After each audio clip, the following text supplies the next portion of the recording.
right, ladies and gentlemen, welcome back to a very special edition of the BCP. This is a big one, guys. Please welcome to the show ahead of his September 12th appearance in Ocean Gate, New Jersey at TCW's Broken by Design event. Yes, tickets are still available. Please welcome to the show the man behind the division, Mr. Benjamin King. Mr. King, how are you? Thanks for a few minutes. Hey, thank you for having me on the show, guys. I'm doing well with, the pandemic and the shutdown, the quarantine, the craziness the world is falling into. I'm doing great. Yeah. You are doing great, man. Yeah, we see you, over in Ocean Gate. We see you at TCW. You're doing a great job. You're surrounded by some really great people, some of the best in the business right now. So real quick, we want to take it back a little bit. How did you get your start in this crazy world that is wrestling? It's a story I've been telling for a little while now, but it's always fun to say it. So about 5-6 years ago, I actually fell out of wrestling. In the business, they say lost your smile. I lost a smile as a fan. I didn't care for the business. I didn't care for the direction of storylines. I would dabble watching the product of WWE or watching Ring of Honor or even looking back at Nitro, but I myself wasn't a dedicated viewer. But my son was. He was very involved. He was very interested. And I remember it was a night of Monday Night Raw, and we're lying back and we're watching it. And it was the debut back for the returning Bobby Lashley. Oh, okay. Oh, wow. My son looks at me and he goes, "Dad, is that you?" No, I love that. And it was just like, no, he's in shape. And don't sell yourself short. Yeah, man. And I was like, no, that's Bobby Lashley. He's been in the business for quite a while. And he goes, "Are you a wrestler?" Wow. And it didn't even like skip a beat. I turned to him and I go, Do you want me to be one? Do you want me to do this? And he goes, "Yeah." Literally, the next morning, I go to work, completely ignore my responsibilities for the first hour because I'm on Google looking up the best wrestling schools in New Jersey. Wow. And the first one that pops up is the Monster Factory. Okay, Monster. I text Danny Cage. I was like, "Hey, what do I got to do to get into the business?" And he goes, $500. Show up to class. Saved 2 months of paychecks. Hopped in there, and the story began. Wow. Took a different path. Yeah. But as I stated, going into be a wrestler. For all those who are listening, this is very important. If you have past injuries that you never properly allowed yourself to heal, take the time to do that before investing your body into something such as professional wrestling, where you're physically abusing your body for other people's entertainment. That was my issue. Yeah. I had a rotator cuff injury back in 2012. In 2016, I ended up tearing my Achilles.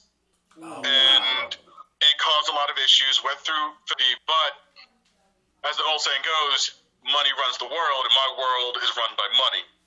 And as soon as my job was like, "Hey, can you work?"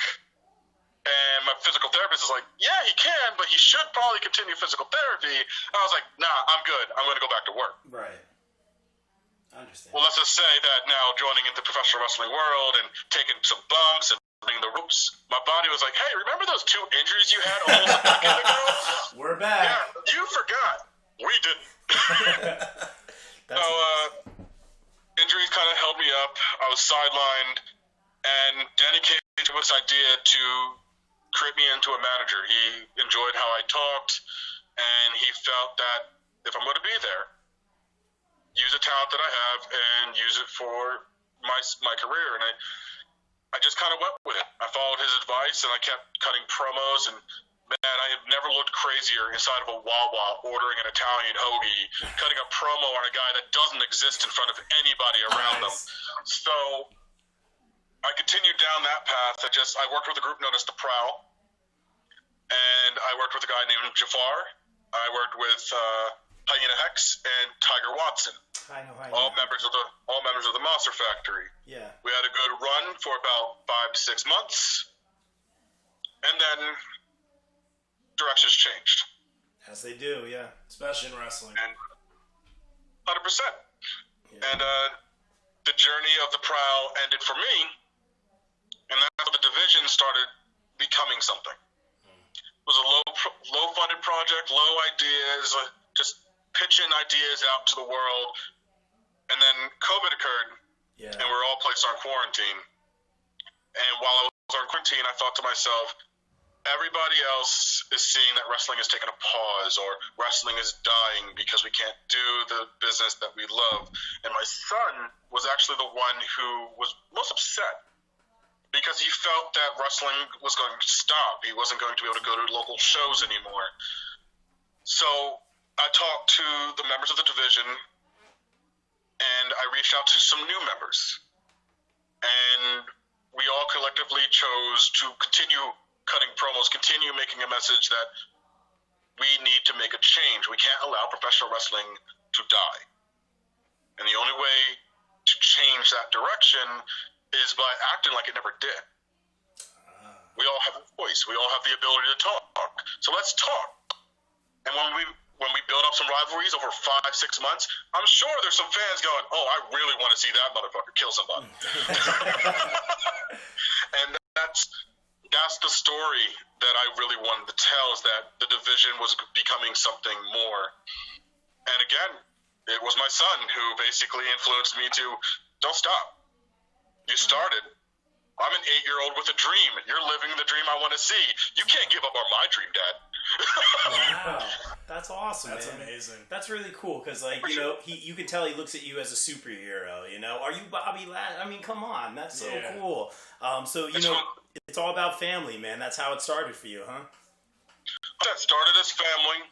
Now, I love my family. I love my mother. I love my brothers. Most of my family didn't really, not believe, but more so didn't really encourage it. Because understandable. You got to make a lot of sacrifices. Yes. A lot. Mm-hmm. And the sacrifices I was making weren't ones that they were comfortable with. And it's taken them almost the 2 years that I've been doing this for to basically go, you didn't quit. Yeah. All right. Yeah. Keep going then. Good for you, man. That's really awesome to hear. And you kill it on the mic, man.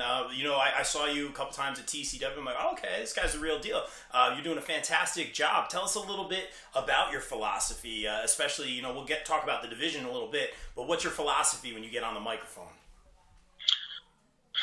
Make everybody that I am talking to, from the opponents in the ring to the announcer, to the commentary, to the fans, make everyone feel like they are in the main event. It doesn't matter if you are watching from a seat or a car. It doesn't matter if you are a commentator watching the show. It doesn't matter if you're a guy in the back who is literally just there to break down and build up the ring. I want you to feel like you are a part of this business beyond what your expectations are. So when I go on that mic, I want to build up that opponent to main event level status. My guys, the guys I work with, they are already main event. Yeah. They've never had the lack of confidence thinking that they weren't. But I want everybody to have that mentality. So when I go on that mic, I put not only myself out there, I put the reputation of the company, I put my opponent, I put my son, I put the monster factor, I put everybody. All their responsibility are in my hands as I hold that mic. Because if I mess up, if I screw up, if I say the wrong thing, if I let a curse word out accidentally, that falls on every other name that's ever backed me, supported me. So I put a lot of pressure on myself, but it's something I'm comfortable in, because the more pressure, the better the material. It's like you can turn diamonds out of coal. Yeah. Love it. Very well. So this guy's the real deal. What do you got, Nunes? When Rob told me that we were interviewing you, I got excited only because we don't really speak to a lot of wrestling managers. Yeah. And growing up, I was born in the 80s, grew up in the 90s, so you had Bobby the Brain Heenan, you had Paul Bearer, you had Sensational Sherry, you had Slick, and nowadays you have Paul Heyman, you have Zelina Vega. like, do you take any influences from those past managers? I know you kind of put your own spin on things, but talk about like being a manager now in 2020 in this modern day wrestling. Great question. Still difficult. It's very difficult to be a manager because the athletes, the stars, they are seen to have to be able to not only wrestle but also be able to talk. Yeah, and the managers are meant to be the talker for those who can't talk. Yeah. So yes. we struggle, but we are also utilized in a way to help the story become even more important than it already is. Exactly. You have, we'll say a few weeks ago at least, you had Randy Orton and Drew McIntyre. They were going back and forth. Mm-hmm. Both guys could talk. Both guys could wrestle. But you add Ric Flair in there. You add just a little bit more, this is unique. Because when Randy Orton inevitably turned on Flair, it created a whole new dynamic to the story. Exactly. Because he was a mouthpiece, but he was well respected. He got his character over long ago, obviously, but he still was able to manage that name to be something important of today. Because we're in 2020.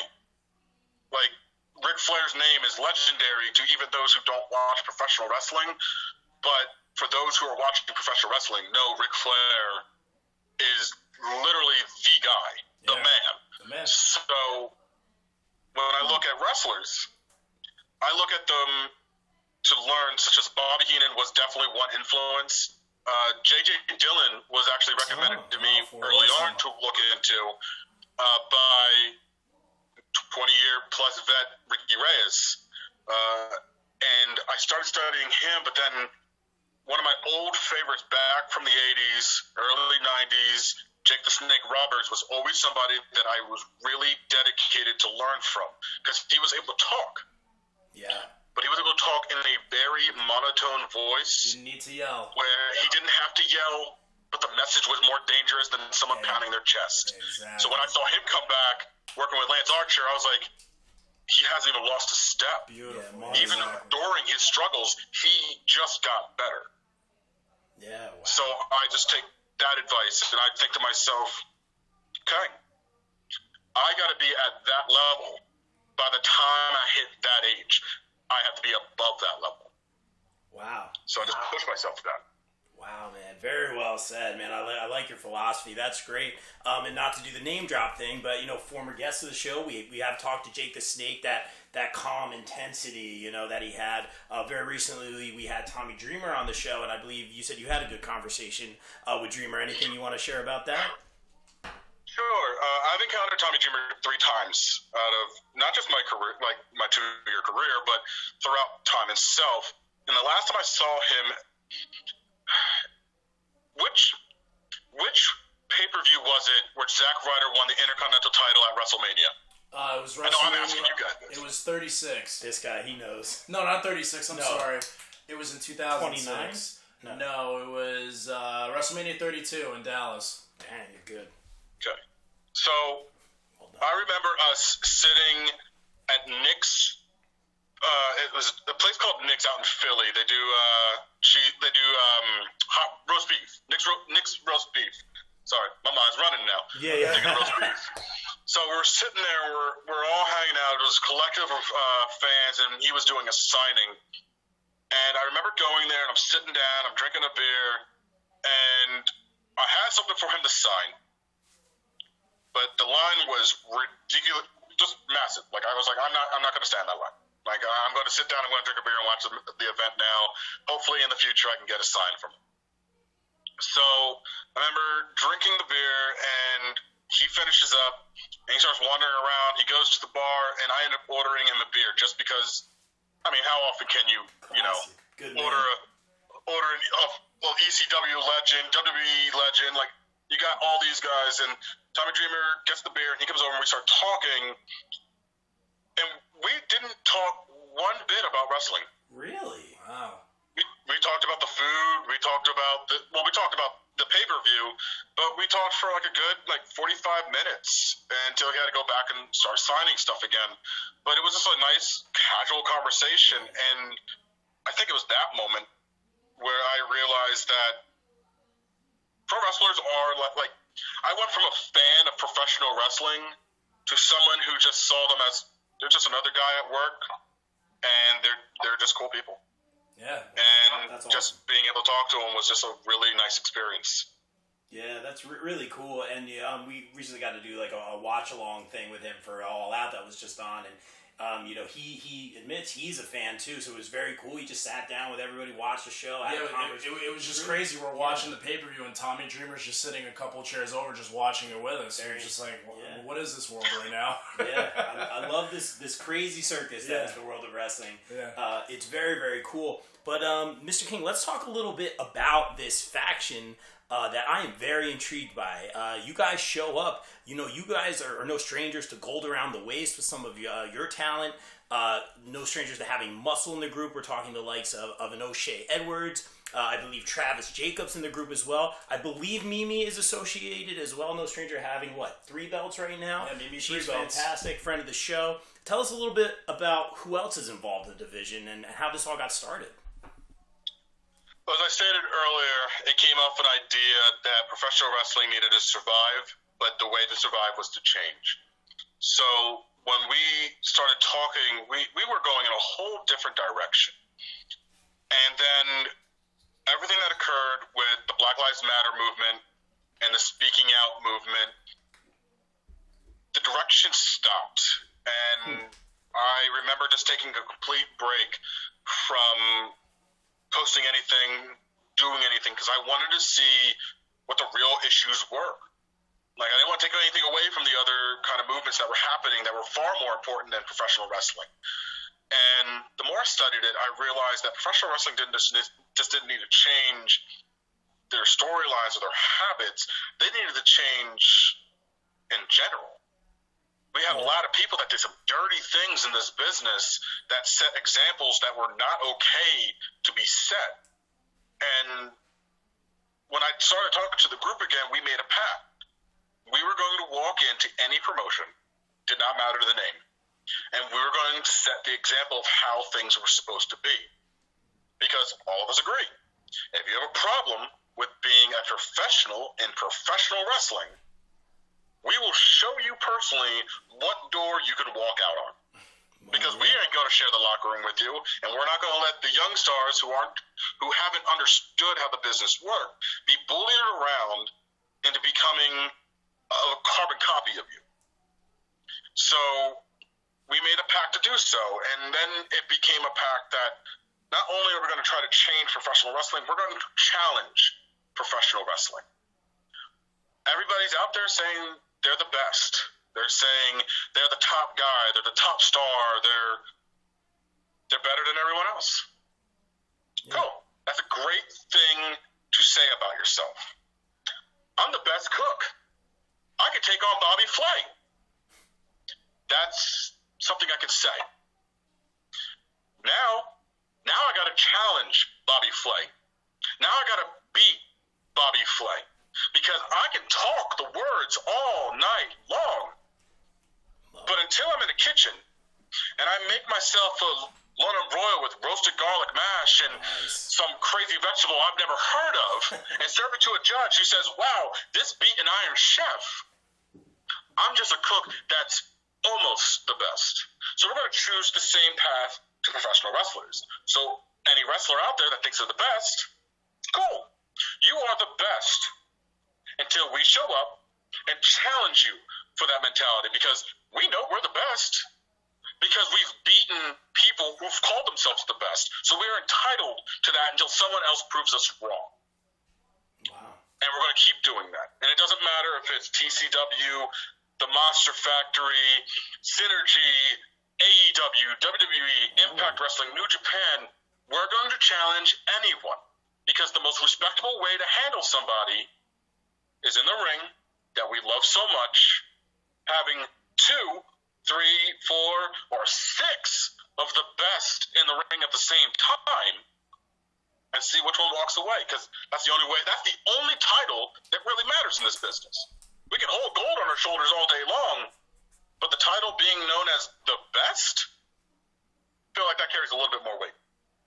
Wow, and you touched on it. Very well said. You touched on this a little bit already, but you guys talk about being professionals behind the scenes, being professional, in the ring. You guys are forced to be reckoned with right now. You mentioned, having gold around the waist. You guys are no strangers to that. Is that kind of the goal for the group? Is to get the gold? Is it to maybe take on other factions, like the likes of the Trust Fund, who we've been seeing a lot of? What are the goals right now in terms of the division? Our goals in TCW at this current time is Primal Fear, Soriano, Omen, and Gabriel. Yeah. 3 gentlemen that may not remember me, but I remember flawlessly who they are. Gold, that's going to be an inevitable end for our group. We're going to collect it. It doesn't matter what anybody says, we will collect it. As for Primal Fear, I have told everybody prior that they are one of the best tag and trios that any wrestling industry could have on their roster. So we wanted to challenge them to that. And on September 12th, they have the opportunity to prove to themselves that they are better. They're the best in Titan Championship Wrestling if they can beat the division. Will I say they can? Not really my place. Wow. Yeah, your guys definitely do the talking in the ring. Like, we've seen that much. And as far as the division, every time I see, I look at the page, I'm seeing who the members are and all that. Are you guys looking to build the division? Is this an open door thing? Is this very exclusive? What's kind of the philosophy here as far as the growth of the faction? Honestly, they just got to pay attention. If they see value in the division, they're more than welcome to give me a phone call. They're more than welcome to send an email, send a text, message me on Facebook, hit me up on Instagram, tweet me. They can do whatever they like. But the group, we unanimously have to be the ones that decide whether or not you're, the quality that we're looking for. And to return back to a previous question as to other members in our group, because I know I overshadowed that with a lot more words, a lot more, The other members of our group is Rico De La Vega. Are you aware of who that is? I'm aware of the name. Okay. Rico De La Vega has worked for Ring of Honor as a commentator. He has worked as a manager. He's worked for the Monster Factory and several promotions out in Wisconsin. And he will be there September 12th to participate in Titan Championship Wrestling's Rumble. Oh, okay. That's right. Okay. He is a man that I highly respect. I respected him when I first met him, and he was able to go toe-to-toe, or in this case, word for word against me. And it made me respect a man for having the capability to keep up, if not, at times, even overshadow me. And for that, I gained respect. So when I talked to him and brought him on, he has been nothing more than a true asset to the division.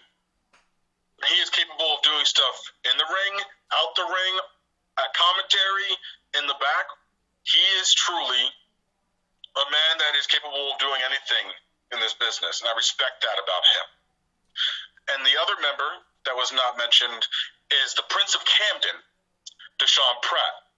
Okay. He is a 13-year veteran in the business. He is a graduate of Shikara of old, and he is one of the all-around top strikers and mat wrestlers in this business. And I will guarantee that anybody cannot dispute that fact. It's one of the reasons why I talked to him, because he is a man of honor, and he is a man who respects this business to a whole new degree that most people don't have. And that's the reason why I have worked alongside the other 5 people within the division with myself. We all have a huge respect for this business, and we want to see it grow beyond expectation, beyond money and value. You want the business to be something to be proud to be a part of. And I couldn't think better than the people that I have now. Yeah, I mean, you're not wrong, dude. It's a hell of a faction. It's a hell of a group. They're going to be a force to be reckoned with, surely on September 12th. We also know Mimi has that big match against our friend Adina, Goddesses, so that's going to be another good one. I expect a lot of good things from the division. That's fantastic. And just kind of a fun hypothetical, if I could throw this one at you, Mr. King. Say there is someone, talking not about the division's goals, but your goals more personally. Say there is someone right now, maybe on TV or in the indies, that could use the likes of a Benjamin King right now that you could attach yourself to or maybe help out. Is there anyone that you have an eye on, whether on TV or in the indies? Yeah, who do you think is that you'd be the missing piece for? Yeah. I honestly would love to work with Matt Cardona. Ooh, really? That's a pick. Yeah. He is somebody I believe has far more talent than people has ever given credit for. Superbly underrated. The only problem is that I feel that he is somebody who doesn't need somebody, but he needs somebody to help him with a voice until his voice becomes heard. Okay. I like that. Not that he doesn't have a voice, more so he needs somebody that can. It's like Lance Archer and Jake the Snake. Lance Archer can talk, but Jake the Snake has a voice that makes people pay attention to Lance Archer. Makes him stand And out. then once Lance Archer doesn't need Jake the Snake, Lance Archer can be able to break off. He will be settled. He has a foundation that has been built working with a manager. I feel like Matt Cardona can do the same thing. Wow, that's a great pick. Yeah, that's an excellent choice. I love that one. And Mr. King, I do want to be respectful of your time, man. I really do appreciate it. Yeah, we're not worthy over here. I really do appreciate it. And just as before we get out of here, your goals personally, is it to get to that next level? Is it to do as much as you can in the indies? Is it to take it as it comes? Or is there a destination that you really want to go to? A lot of people will probably say that they want to go to the next level. They want to be in the next tier. Ring of Honor, Impact Wrestling, WWE, AEW, all those places. But a lot of people will probably say that. A lot of people will say that they're fine with whatever happens. My goal is, honestly, and this is to be true, I want to take the 5 members that I have in the division and all those who have helped me get to where I am now, and I want to see them get to the next level. If I get there, if I get that phone call, cool. I'm not going to dismiss it. I'm still going to be interested, but my goal is to get those 5 people and those who have worked with me to that level, because once they get there, I can take the next batch of people, bring them in, and I can start again. And I can get them there. Because honestly, outside of professional wrestling, I have a good life. I enjoy my life. I have a healthy son. I have a great job. I have a loving family and several friends. So I'm comfortable where I'm at. If I get that phone call again, money talks. And I love to talk. Wrong. But what's even more rewarding is seeing people that I respect and love get even further in this business, because there is talent on the indies, in the division, at Titan, at Monster Factory, at every location. There is always a handful of guys who are literally going to be the next set of superstars in these industries. All they need is a platform to basically jump towards and then hop to the next. And I want to help them get there, one way or another. That's a true manager. Not about themselves. It's all about the talent. Love it. 100%. Very, very well said. And no doubt in my mind, the talent in the division are going to go very, very far. And that includes you, sir. Mr. King, thank you so much for a few minutes of your time. Please stay safe and continued success moving forward. Appreciate it, brothers. And I'll see you both on Saturday, correct? We'll be there, man. All right. Be well. Yeah, be well, my man. Thank you so much. As we always say here on the BCP, everyone stay safe, stay positive, take care of each other. We're out. Peace.